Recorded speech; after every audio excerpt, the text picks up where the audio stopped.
It's been a hot minute since we talked about relics and where they rank on a tier list. Yes, that's what we're going to be talking about today. So you can find out whether or not the thing that you just found floating in space is any good or not. Let's dive into this tier list for relics. But before we dive into that, it's time to talk about Star Trek. Specifically, Star Trek Fleet Command, as they're celebrating their 5th anniversary, and because of that, they've partnered up with me to bring you some exclusive bonuses for the game. Star Trek Fleet Command puts you at the helm of your favorite ship and faction, and whether or not you want to play as the ever-exploring Federation and their fancy comfort boats that have holodecks, on a utilitarian Klingon Burrell warbird looking for glorious battle, or sneaking around on that massive singularity-powered Romulan Daedalus, there is an entire Star Trek universe for you to discover. And because it's the 5th anniversary of the game, there's tons of birthday activities to attend to, there's contests, giveaways, and even some real-world activities planned, and you are invited to join in. The game is free, and the events don't just stop at this anniversary. There is new stuff to discover every month. In addition, you can play the game pretty much anywhere, whether or not it's at home or on the go. There's always an opportunity to jump into some Trek. So come and celebrate the 5th anniversary using the promo code WARPSPEED, and use my link in the description below, or use the handy QR code that you've seen on screen throughout this segment. Now, in the spirit of things, we're going to go back relic hunting, because we got to find our own version of the Kurlan Nascos. So as you can see, a lot of this stuff has already been populated. That's because we've tier listed this stuff before, but 10 new relics have been added since, and we're going to need to add those to the listing. On top of that, also, we've had some changes in the ranking on how they work, how they function, as well as new mechanics coming in and making them slightly less usable.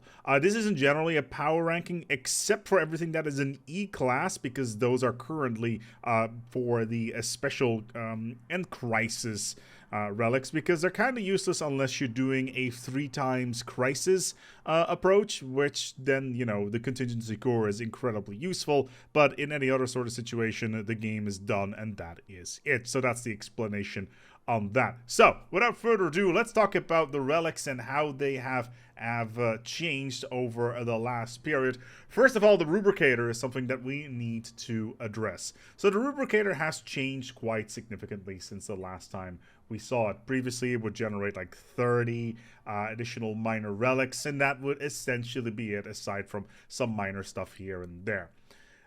Ever since then, the system for relics, and specifically minor relics, has changed quite significantly, where dig sites generate their own relics like a resource, so you don't have like a one-time resource within the game. And that significantly devalues the quality of the Rubricator. One of the main reasons why you would want it, and as well as the, you know, the relic world that comes with it, is the generation of relics, which you can then turn into a whole bunch of other resources. Because of that, it's changed. It now only generates 500 minor relics, which may seem like a lot, but is not that much over a longer period of time, especially if you consider that, stuff has gotten more expensive and you can just generate it in space. Because of that, the Rubricator has actually dropped 2 whole tiers down to B tier, in my personal opinion, and that is something that you should probably keep in mind for this particular video.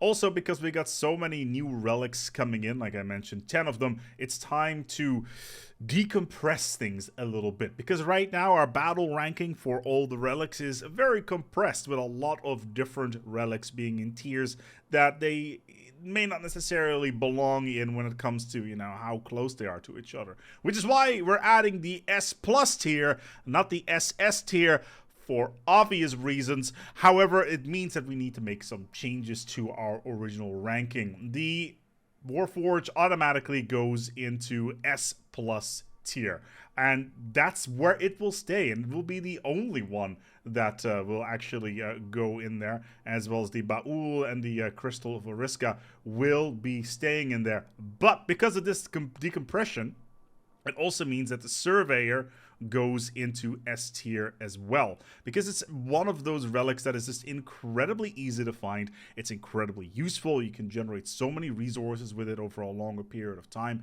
Very, very powerful. So that's something to keep in mind. We've decompressed things, and the Warforged now sits in S+, and the other ones have been moved around a little bit. It also means that Rubricator, instead of being in the top, is now dead smack in the middle. Bit of a shame, that. Which brings us to the very first relic that we can introduce to the tier list today, which is none other than the Vacuum Flower. The Vacuum Flower is fascinating in the way it functions and how you get it.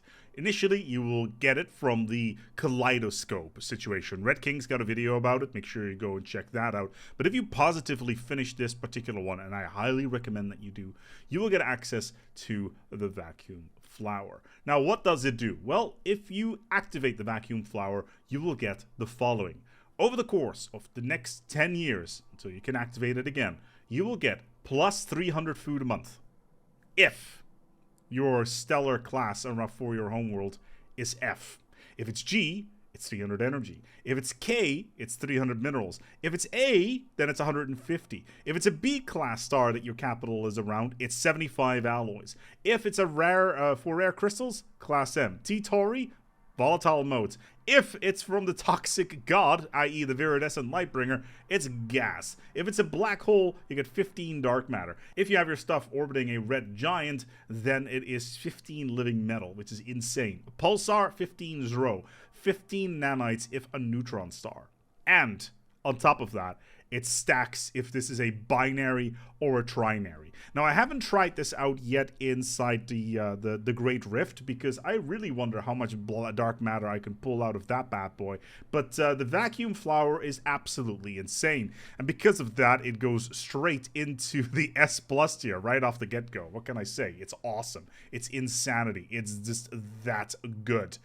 Next is the Daedalus Seal. Now, the Daedalus Seal was introduced in Astral Planes, and basically what it does is it allows you to lock your inbounds longer. Anything that comes from outside of your empire, wormhole tunnels, that sort of stuff, can be locked through longer for the Astral Actions system right there, which is, I guess, kind of interesting if that's something that you'd like. You know, you're going to get some astral tears out of it, and if you activate it, you automatically put a phase lock on every single bypass for 5 years.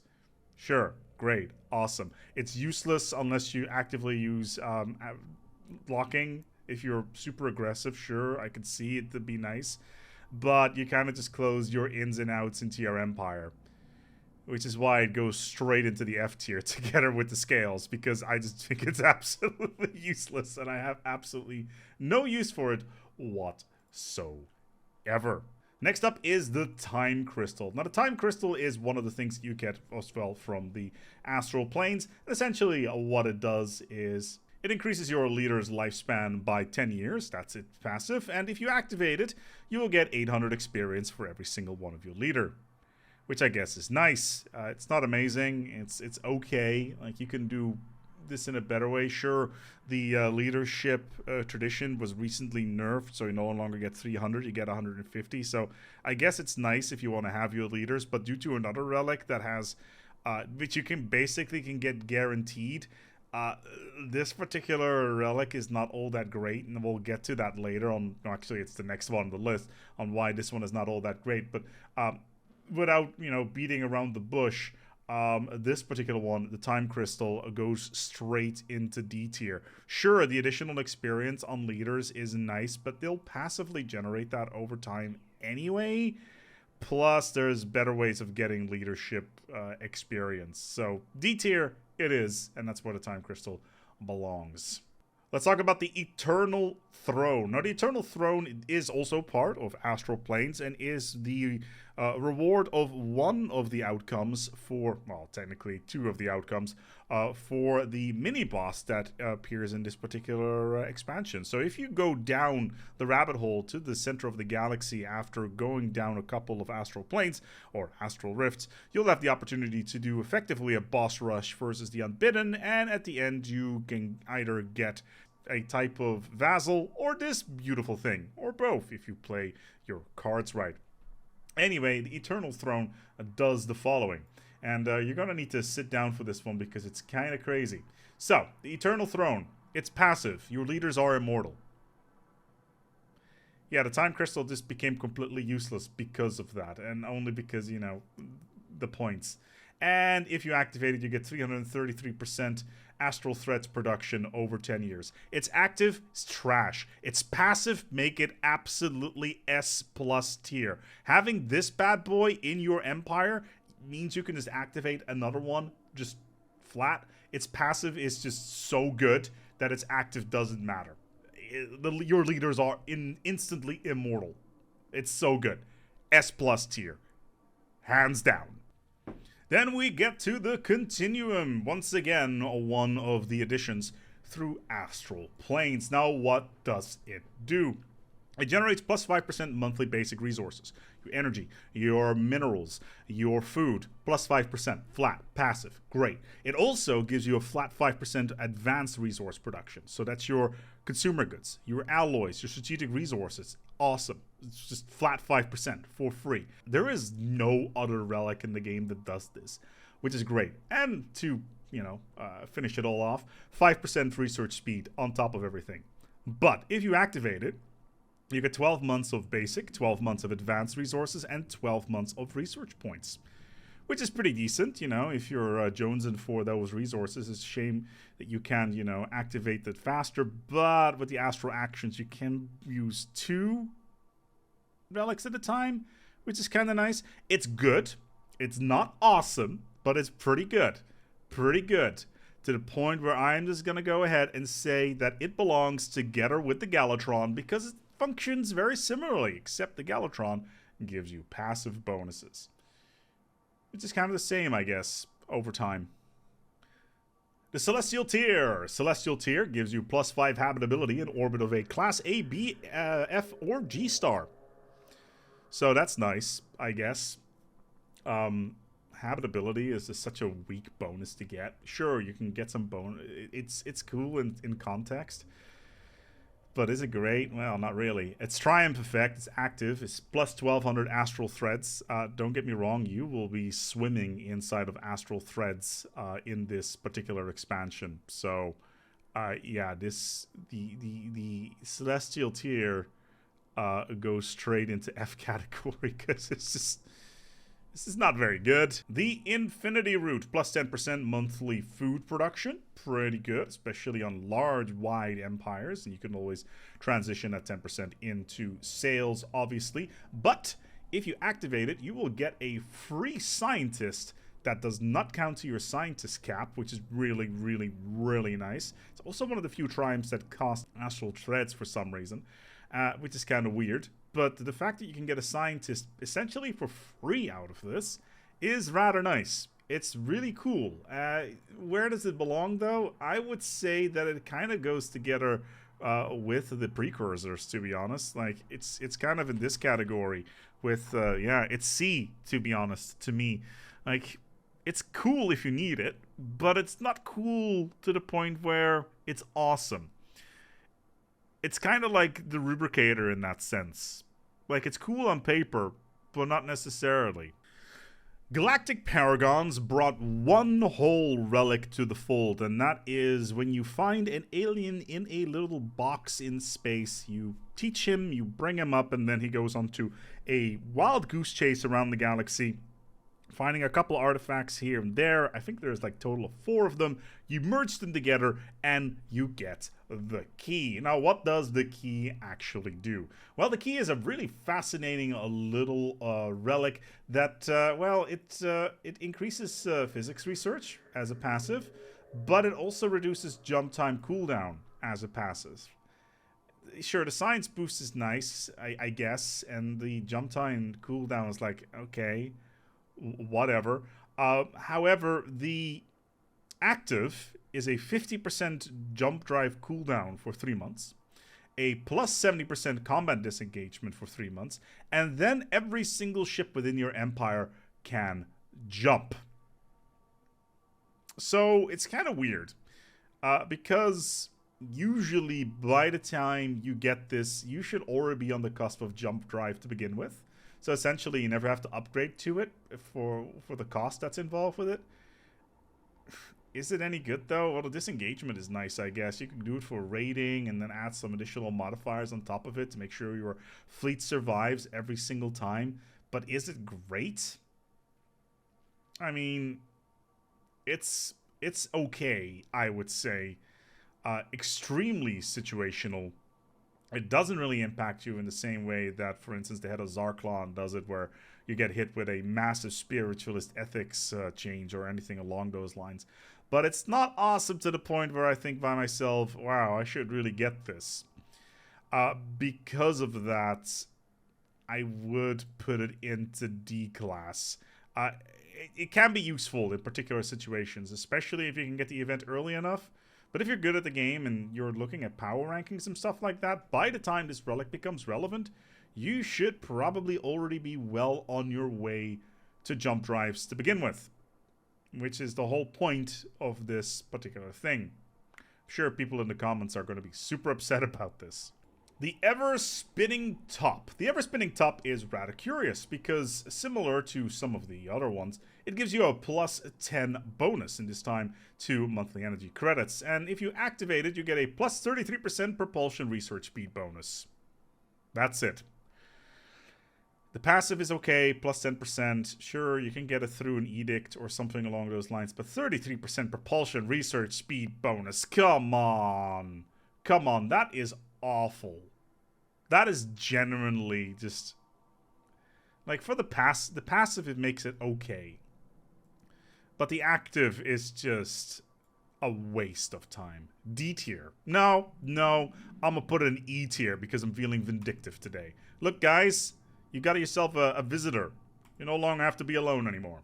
Which brings me to the very last one for today, which is the Plasmic Core, which is once again something that you pull out of a Astral Plane, and you can use it quite effectively. What does it do? Well, as a passive, you can get either 10% pop growth speed, if you are, in fact, biological. If you're robots, well, then you get 10% leader experience bonuses, which is pretty nice. It's pretty good for you know, squishy organics, but its active is when shit really starts to get real fast. Plasmic Core, when activated, creates a special trait on all pops on a world, and the trait is Plasmic. Now, this may not seem to be all that great. You know, Plasmic trait and all that stuff. What does it actually do, though? Is it any good? Well, this is what it does. Plasmic trait, 1. It generates, it gives those pops plus 15% habitability. That can boost it up right up to 100%, giving them maximum resource output as well as happiness. It gives you also plus 15% pop growth, so they'll grow like rabbits, in addition to that 10% pop growth that you're already getting. And then on top of that, it reduces pop housing reduction as well, or at least it's improved housing reduction by another 15%. This is awesome. This is really, really good. Robots don't get all that much out of it in this particular case. They get leaders gain possible... A leader gets a possible positive trait. So for robots, it's not all that awesome. But if you're biological, the Plasmic Core goes straight up there with all the other awesome ones. This is a S+ tier because the trait that you can get out of it for all your pops on a planet is just so good. It's just, you need to get that. It's so very good. If you can get your hands on it, you should definitely try. Plus, if you go for some of the rating out there, you could potentially even capture it. So there is that as well. And that is all the relics distributed on a nice little tier list. We even added a new category this time around just to, you know, depressurize the tiers themselves. What do you think? These new relics that we've added, 10 of them to the list, plus moving some relics around as well. Was it was it what we wanted to see here? I want to hear your feedback. Do you still think that the maw of the toxic entity, the toxic god, should be higher up in the list? I could do that and maybe decompress C a little bit, because it definitely needs it for the next time when we do this. Or do you think that, wow, ASpec, the spinning top is really, really good, or the daedalus seal that's locking off your space is awesome, why haven't you done anything with that? Or I completely disagree with the fact that the vacuum flower or the eternal throne or the plasmic core are as awesome as you say they are. Well, you know, the comments are there to discuss it. I'm looking forward to it, and maybe we'll change this tier list based on your feedback in the future. In the meantime, though, looking forward to read your comments about what is going to be set there, and until next time, take a good care of yourselves, and as always, eat shutter.